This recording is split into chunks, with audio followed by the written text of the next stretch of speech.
नमस्कार मित्रांनो, आपल्या सगळ्यांना माहिती आहे की मकर संक्रांती हा पतंगांचा सण आहे आणि मकर संक्रांतीला मोठ्या प्रमाणात पतंग उडवल्या जातात. पण हा मेट्रो नागपूरच्या प्रवासी सेवा सकाळी 6 ते रात्री 10 वाजता उपलब्ध आहेत आणि महामेट्रोच्या नागपूर मेट्रो रेल्वे प्रकल्पाअंतर्गत ऑरेंज लाईन मेट्रो स्टेशन आणि पुढे मिहान डेपोपर्यंत तसेच ॲक्वा लाईन मार्गावर सीताबर्डी इंटरचेंज ते लोकमान्य नगर आणि पुढे हिंगणा डेपोपर्यंत मेट्रो ट्रेनचे संचालन सुरू असते.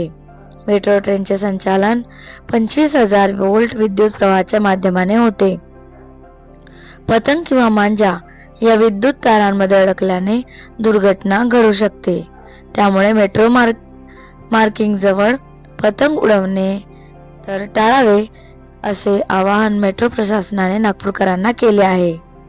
मेट्रो रेल मार्गाजवळ पतंगबाजी केल्याने मांजा ओव्हरहेड इक्विपमेंटमध्ये फसून मेट्रो ट्रेनचे संचालन प्रभावित होऊ शकते. या सर्व बाबींचा विचार करता रेल्वे मार्गाजवळ पतंग उडवू नये व नायलॉन मांजाचा वापर टाळावा असे महामेट्रोने कळविले आहे.